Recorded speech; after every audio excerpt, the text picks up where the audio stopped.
एक बार फिर पीताम्बरा परिवार महाचर महेश शर्मा सभी साधकों का हार्दिक अभिनंदन करता है और आशा करता है कि आप श्री कृष्ण की कृपा से अपने परिवार सहित कुशल पूर्वक होंगे। साधकों, आज कई दिन बाद वीडियो बनाने का समय मिला है, तो मैं आपको एक वीडियो दे रहा हूँ और साधकों इस वीडियो के माध्यम से आपको बहुत ही दुर्लभ ज्ञान देने जा रहा हूँ। वो दुर्लभ ज्ञान साधकों कि शायद ही आपको अभी तक किसी ने दिया होगा। मैं उन महान संतों की बात नहीं करता हूँ या उन महान ईश्वर भक्तों की बात नहीं करता हूँ, क्योंकि उन्हें तो सब पता है। लेकिन जो आज बड़े बड़े बाबा बने बैठे हैं, बड़े बड़े गुरु बने बैठे हैं, वो इस ज्ञान को नहीं जानते हैं। मैं पक्का कहता हूँ इस बात को। साधकों, ज्ञान के बारे में, ज्ञान के विषय में मैं आपको थोड़ी सी एक बात बता दूं। ज्ञान आदमी को ऐसे ही प्राप्त नहीं होता है, ज्ञान होता है भक्ति के द्वारा प्राप्त। जो साधक अनंत भक्ति करते हैं उनको ऑटोमेटिकली ही ज्ञान प्राप्त होते रहते हैं। जो पराशक्तियों से, परा ईश्वर, पर ब्रह्म से जुड़ जाते हैं, उन्हें वो चीज़ पता हो जाती हैं, वो चीज़ें पता चलती हैं कि वो चीज़ किताबों में साधकों नहीं लिखी होती है, जब पुस्तकों में नहीं लिखी होती है, लेकिन होती उनको जो ईश्वर भक्त होते हैं और पराशक्ति से जुड़ जाते हैं। तो साधकों वो ज्ञान मुझे आज से 4-5 दिन पहले मिला था। मैं आपको उसी ज्ञान को, मैं आपको अमूल्य ज्ञान को मैं आपको इस चैनल के माध्यम से, इस वीडियो के माध्यम से आपको भेंट कर रहा हूँ। तो साधकों, मुझे आशा है कि आपको ये मेरा ज्ञान, ये मेरी बात सत्य, जो 100% सत्य बात है, आपको पसंद आएगी। साधकों, हम साधना करते हैं और साधनाएं सिद्ध नहीं होती हैं, बहुत सी त्रुटियां रह जाती है उसमें।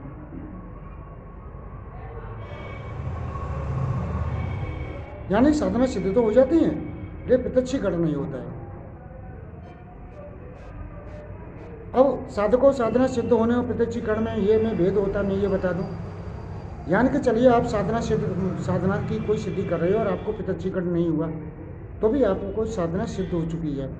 वो आपको परोक्ष रूप से कहीं न कहीं आपकी सहायता करती रहेगी।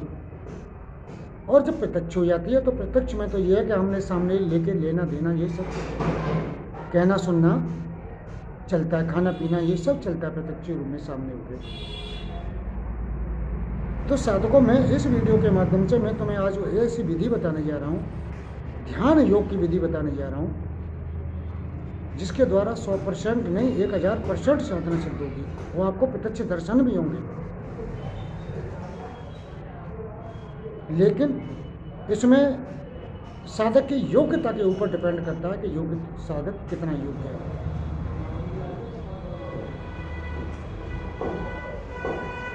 ये मैंने विधि जो बता रहा हूँ आपको, ध्यान योग की विधि बता रहा हूँ साधकों। और इसी विधि के द्वारा आप कोई छोटी मोटी साधना, तो बहुत दूर की बात है, मैं जानता हूँ ब्रह्म के और ईश्वर के भी साक्षात्कार करने में समर्थ हो जाएंगे। अगर मेरे वीडियो पर कोई भी नेगेटिविटी करता है और ये कहता कि ऐसा नहीं है, मैं उसे चैलेंज देता हूँ, बैठा के उस बंदे को चैलेंज देता हूँ कि 1 महीने मेरे पास आके बैठ जाए इस विधि के द्वारा, मैं उसे न दर्शन करा दूँ,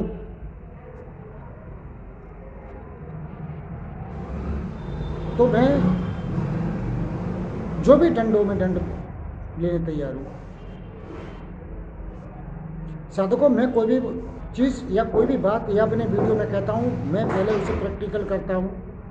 प्रैक्टिकल ही बात मैं यहाँ बताता हूँ, अन्यथा इधर उधर की और लपक की बातें नहीं करता। और ना ही मेरे वीडियो में आपने देखा हो पतंगबाजी की बातें होती है। तो साधकों, मैं चलो उस बात को बताता हूँ कि छोटी सी बात, थोड़ा सा है, ये साधकों दोनों साधकों पर लागू होती है, नए साधकों पर, पुराने साधकों पर भी। मैं पुराने साधकों की कह दूँ फिर भूल जाऊँगा।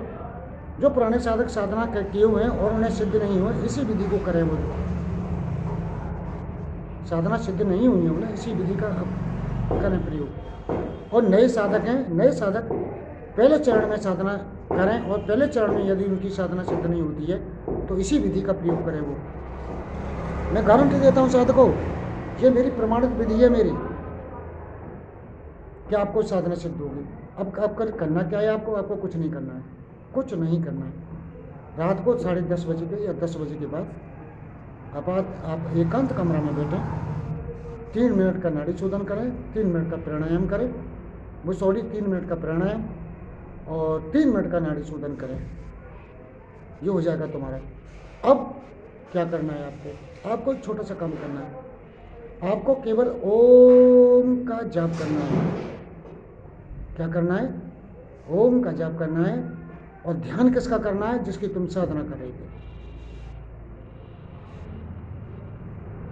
आपने साधकों देखा होगा कि सभी मंत्रों के सामने ओम लगा रहता है, देखा है आपने? ऐसा कोई इस संसार में किसी भी वेद में, किसी भी उसमें ग्रंथ में मुझे बता दो जो ओम न लगा हो।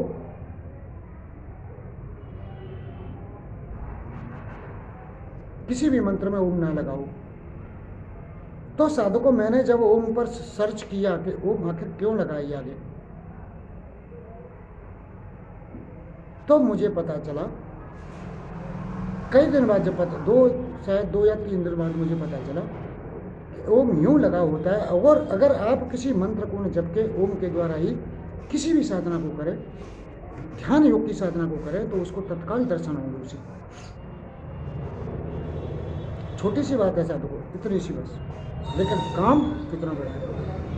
ओम जो है परब्रह्म का नाम है, इसीलिए इसके आगे लगा जाता है, ओम नाम लगाया जाता है, क्योंकि सभी साधना सिद्धियों के व्यक्तियों के रास्ते ओम के द्वारा ही होकर निकलते हैं। तो क्यों ना हम शॉर्टकट रास्ता एक मान के चलिए, मुझे यहाँ से आगरा जाना है, तो आगरा की एक रास्ता 40 किलोमीटर है, 1 घंटे लगते हैं। और एक रास्ता पे अगर मैं चलूँ यहाँ से यहाँ कहीं होकर, तो मुझे 25 या 30 मिनट में पहुँचा दूँ।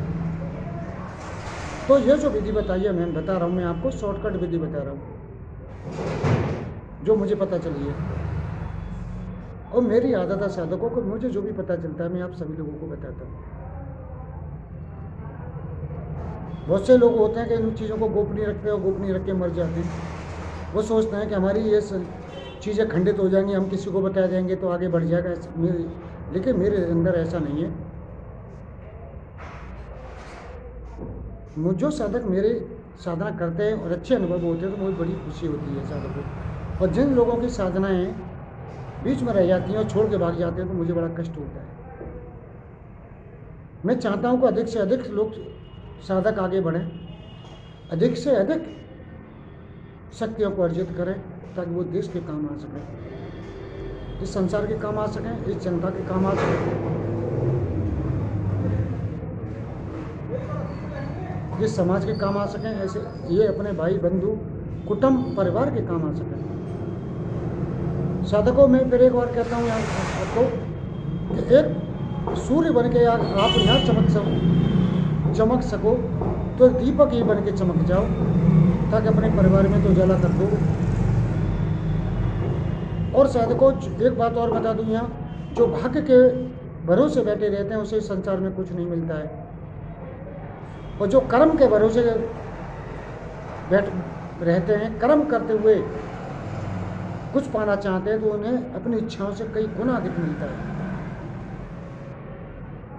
यही संदेश श्रीमद् भागवत गीता में श्री कृष्ण जी ने दिया था, इसलिए कि अर्जुन तू कर्म योगी बन, भाग्य के भरोसे बैठेगा तो तेरा हस्तिनापुर गया, सब कुछ गया तेरे हाथ से। और तू कर्म करेगा यानी युद्ध करेगा तो सब कुछ तेरे पास है। तू चाहता है इतना, उससे कई गुना मिलेगा तुझे। तो इसलिए साधकों, कर्म करो। अब मैं आता हूँ मूल बात पर। आपको करना क्या है कि जो साधक पहले साधना कर चुके हैं, इस क्रिया को करें। और जो नए साधक हैं वो दीक्षा लेके, बगैर दीक्षा के मत कर बैठना। तो नए साधक हैं वो दीक्षा लेके 1 टन की साधना करें वो। और 1 टन की साधना करने के बाद में आप रात को 10 बजे के बाद 11 बजे के बाद 1 घंटे का टाइम लें रोज़ कंटिन्यू, और सुबह 4 बजे का टाइम रखें, 4 से 5, रात को 11 से 12। 1.5 भी बच्चा कोई दिक्कत नहीं है, क्योंकि ये अप्सराएँ, सॉरी यक्षणियाँ हैं, भूतनियाँ, सुंदरियाँ, ये 12 बजे के बाद ही आती हैं, तो 12 बजे से ऊपर ही खींचे से। अब सुखासन में बैठे और 3 मिनट का प्राणायाम, 3 मिनट का नाड़ी शोधन करने के बाद ओम का जाप करें और आज्ञा चक्र पर उस शक्ति का ध्यान करें जिसकी तुमने साधना सिद्धि की कामना की थी। अब आप सोचोगे कि उसका प्रारूप कैसा है। आपको उसके प्रारूप की आवश्यकता नहीं है। आप जो कल्पना करते हो उन कल्पनाओं से भी कहीं अधिक अति सुंदर होती हैं वो। जो हम सोचते हैं, जो हम सुनते हैं, वो एक अलग चीज़ होती है, और देखने से बस तो स्थिति कुछ अलग आती है, तो वो देखने से ही पता चलेगी। आप कल्पना ना करें, केवल उसका मान के चलिए। मैं एक छोटी सी बात कह दूं कि मैं जो है कुलभूत सुंदरी की साधना करता हूं, और कुलभूत सुंदरी मुझे प्रत्यक्षीकरण नहीं हुई। एक टर्न कर लिया, 2 टर्न कर लिया, नहीं सिद्ध हुई। सिद्ध तो हो चुकी है वो, लेकिन उसके दर्शन नहीं हुए। अब मुझे दर्शन के लिए क्या करना पड़ेगा? उसे ओम से जोड़ना पड़ेगा मुझे, उसको ओम से जोड़ना पड़ेगा मुझे, तब दर्शन होंगे उसे मुझे। जैसे मंत्र के सामने आगे ओम लगा रहता है, इसी तरह जोड़ना पड़ेगा। तो आप ओम क्या ये जाप कीजिए और आज्ञा चक्र पर उसकी ध्यान कीजिए उसका। मैं जानता हूँ साधकों, आपको 10 या 15 दिन लगेंगे, ये आपको निश्चित दर्शन हो जाएंगे। तो साधकों, छोटी सी बात है और कितना बड़ा काम है, इस वीडियो के माध्यम से मैंने बताया। ये सीधी शॉर्टकट रास्ता है साधकों। इसमें कोई भी, कितना भी नास्तिक हो, कितना भी दुष्ट हो, कितना भी राक्षस हो, कितनी भी राक्षस प्रवृत्ति का व्यक्ति हो, कितनी भी सात्विक प्रवृत्ति का हो या तामसिक प्रवृत्ति का हो, उसको दर्शन अवश्य होंगे, क्योंकि वो उनसे जुड़ चुका है। तो साधकों, ये मेरा वीडियो कैसा लगा आपको, मेरी बात कैसी लगी आपको, कमेंट करके मुझे अवश्य बताएं। और आपकी कोई राय हो, राय देखो साधकों, राय 2 तरह की होती है कि ईर्ष्यावत राय होती है, मशवरा होते हैं, और एक प्रेमवत मशवरा और राय होता है। आप प्रेमवत मशवरा और राय यहाँ मुझे दे सकते हो, मैं मानता हूँ साधकों की बातों को, और ईर्ष्या बस अगर राय दोगे तो यहाँ मेरे पास जगह नहीं है। मैं अगर कुछ नहीं जानता हूँ साधकों, तो इसका मतलब ये नहीं है कि सामने वाला कुछ कह रहा है उसे ना सीखूं। अरे मैं तो जो कमेंट करते हैं उनसे भी सीख जाता हूँ, जो मेरे यहाँ दीक्षा लेने आते थे उनसे भी सीख गया मैं, उनसे भी बात सीखी मैंने। मैं उन्हें अपने घर में रात को रखता था, रोटी खाई पी और बर्तन खाना खाया और बर्तन सरका दिए। गुरु के आए हो, रिश्तेदारी में नहीं आए हो, जो झूठे बर्तन मुझसे एक ब्राह्मण से साफ कराते हो, वो भी गुरु तुम्हारा। तो उन लोगों से भी मैंने सीखा। अब किसी को मैं अपने घर में नहीं रखता हूँ। होटल में रहो, धर्मशाला में रहो, खा पियो, अपने मजे करो। तो साधकों, मुझे जो गालियाँ देते हैं मैं उनसे भी सीख लेता हूँ। तो यहाँ ईर्ष्या बस कोई बात ना करें,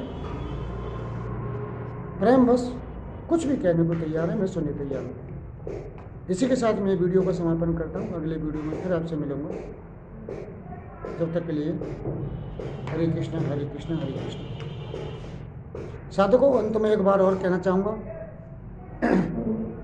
मैंने जो कहा है इसको करके अवश्य देखें, और जिन लोगों को अनुभव हो वो लोग मुझे अपना ऑडियो बना के भेजें,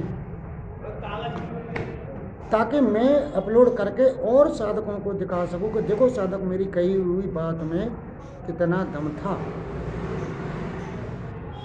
हाथ कंगन को आरसी का, पढ़े लिखे को फारसी का। साधकों, ये जरूरी हो गया इस संसार में लोगों को दिखाना, ताकि एक दूसरे से प्रेरणा ले।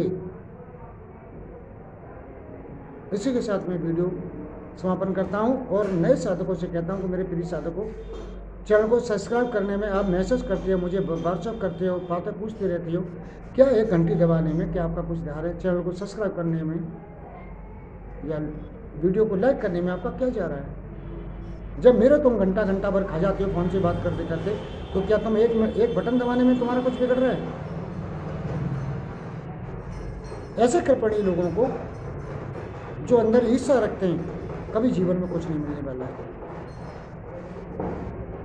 इसी के साथ मैं आपसे विदा लेता हूँ। हरे कृष्ण हरे कृष्ण हरे कृष्ण।